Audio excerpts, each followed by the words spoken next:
Hello everyone,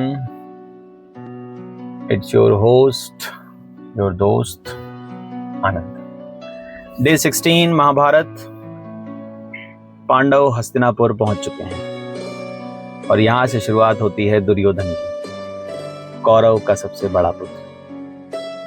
क्या कोई बच्चा जन्म से ही दुश्मन होता है या परिस्थितियां उसे वैसा बना देती हैं? जब पांचों पांडव पहली बार हस्तिनापुर पहुंचे तब किसी ने सोचा था कि यही बच्चे आगे चलकर इतिहास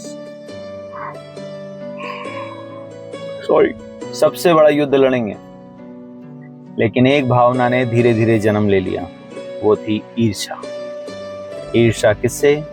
कि मेरे पिता राजा नहीं बन पाए। उसके बाद सारी चीजें होती गई। पिछले एपिसोड में हमने देखा राजा पांडु की मृत्यु कैसे हुई। पांचों पांडव हस्तिनापुर लौट आए। अब पांडवों का पालन पोषण की जिम्मेदारी भीष्म, धृतराष्ट्र और विदुर पर। उधर धृतराष्ट्र के 100 पुत्र पहले से ही राजमहल में रहते थे। सबसे बड़ा पुत्र दुर्योधन था। यहीं से दो शाखाएं डिवाइड हो गईं। जीवन की अपनी अलग अलग शुरुआत हुई। जब पांडव हस्तिनापुर पहुंचे तो भीष्म ने, जो भीष्म पितामह थे, उन्होंने अपने पोते की तरह उन्हें अपनाया।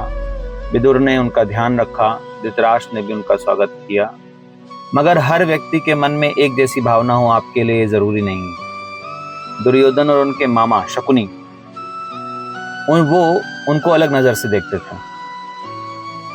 बचपन से सब खेलने लगे, साथ पढ़ने लगे, अभ्यास करने लगे, सारे राजकुमार एक साथ शिक्षा लेने लगे।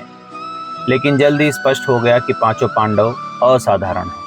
इनमें उन 100 पुत्रों से ज्यादा अलग तेज है। भीम के पास अपनी ताकत थी।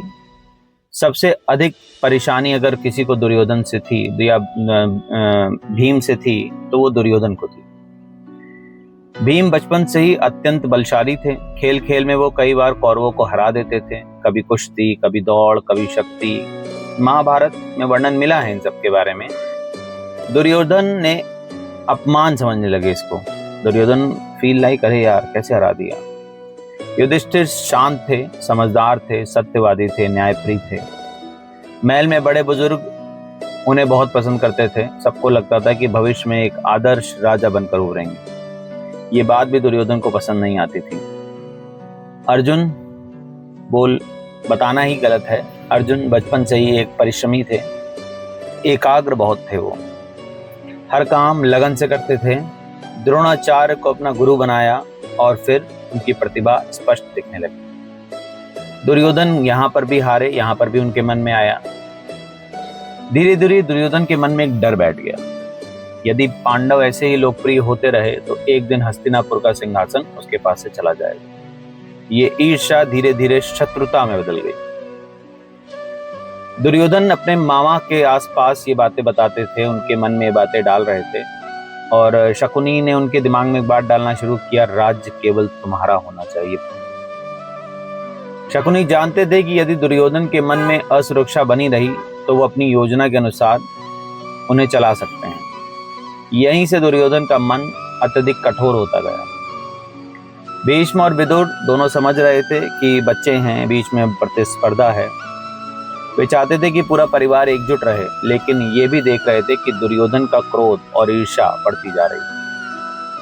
महाभारत हमें यही सिखाता है कि कई बार परिवार संकट से बाहर नहीं आता। कई बार परिवार बाहर नहीं बढ़ता, भीतर से बढ़ जाता है। इस एपिसोड में अगर गहरी सीख आपको मिलेगी तो ये मिलेगी कि कई बार जो प्रतिभा होती है वो सम्मान नहीं, उससे समस्या निकल के आती है। समस्या तब बनती है जब आप दूसरों की सफलता को अपनी हार समझने लगते हैं। दुर्योधन के अंदर यही एक कमजोरी थी। उसकी सबसे बड़ी कमजोरी थी कंपैरिजन, तुलना करना। आज के जीवन के संदर्भ में मैं आपको यही कहूंगा, किसी की नौकरी देखकर दुखी ना होना, किसी का व्यापार देखकर जलना नहीं, किसी की सफलता को स्वयं की असफलता मत मानो। महाभारत हमें सिखाती है कि दूसरे की सफलता आपका नुकसान नहीं, आपकी असली लड़ाई किसी और से नहीं, आपके भीतर बैठी ईर्ष्या से। तो कंक्लूजन यही है, हस्तिनापुर में पांडव और कौरव एक साथ बड़े हुए, बट रास्ते अलग अलग हो गए।